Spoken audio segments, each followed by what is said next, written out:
My family of orientation includes my parents, Morgan and Renee, and my siblings, Levi and Destiny, as well as her husband, Christian. My nuclear family, according to Cohen, consists of immediate family members, including my parents and biological siblings. It is important to note that I grew up in a blended family, since my brother, sister, and I all have different fathers. Extended family includes my paternal grandmother Sandra and her husband Gene, my maternal grandmother Cynthia, and my adoptive paternal grandparents Howard and Jody. Howard legally adopted my father when he was married to my grandmother Sandra, but they have since divorced. I grew up in a patriarchal family since we grew up closer to my father's side of the family. My grandmother was about a 5-minute drive from us in Ashland, and my grandfather lived in Nankin, which is shown at the top of the map. My personal family includes my long-term boyfriend Brody and my lifelong family pets, and then a family friend Janice, who I consider to be like a grandmother to me. It's important to view my family using the sociological perspective to discern how my family is related to the nuclear or classic image of the family. Cohen states that families are groups of related people bound by connections that are biological, legal, or emotional. Family has evolved over time, and mine, for example, shows the evolution from traditional beliefs. My family aligns with the modern American family because although my mother works, we are heavily dependent upon my father's income for economic support. My father graduated from Ohio State University and majored in business. Due to his education level, he was able to be the breadwinner in our family for years while my mother served as the homemaker.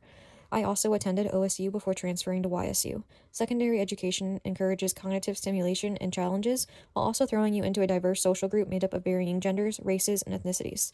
Additionally, it promotes social unity and interaction with different groups and serves at a positive time in many people's lives.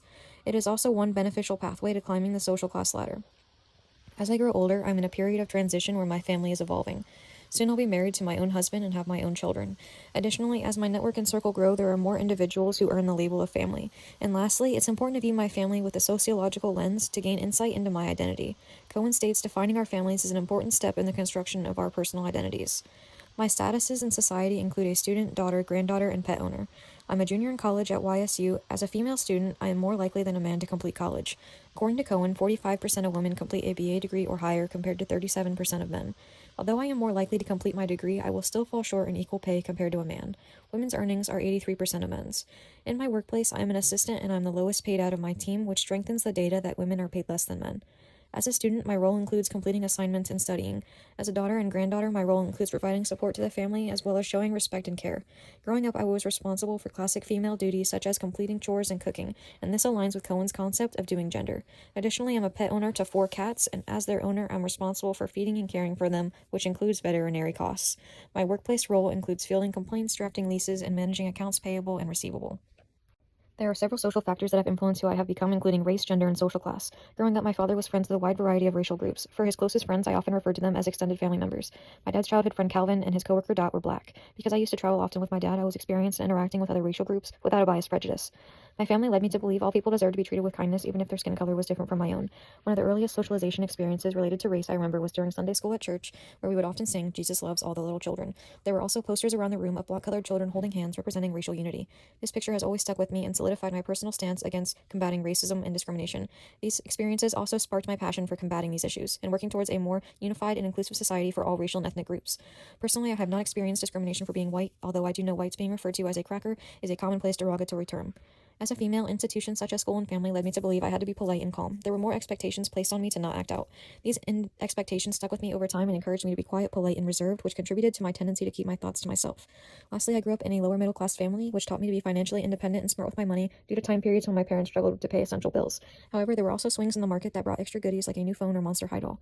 The lower middle class led me to develop close relationships with my siblings, and we often lean on each other to this day for comfort and encouragement. Cohen states when two siblings are of the same gender, one may adopt behaviors that are less gender typical as a way of building an individual identity. This concept may explain why I was often described as a tomboy growing up rather than a traditional female.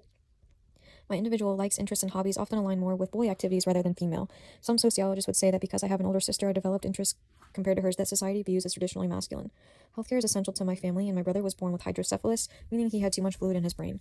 It was alarming for my parents after birth as he was rushed into brain surgery and things were uncertain, but he's living a good life now. In 2025, the average cost of healthcare for a family of 4 was $35,119. With diagnosed disorders and necessary medications, this cost increases.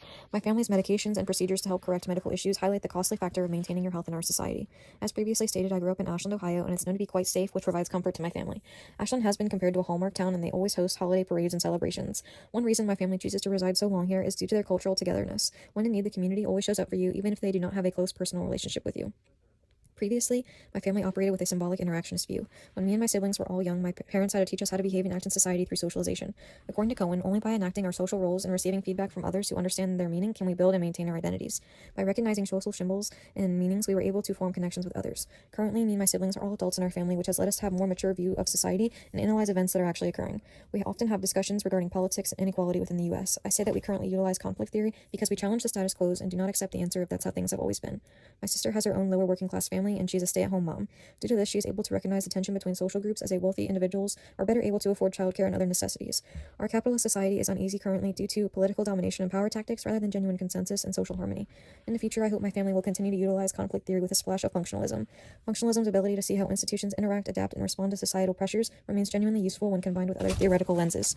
Some of our institutions in the U.S. work well, but others need reform. We must be able to recognize changing norms and shared beliefs to update our outdated policies and social systems.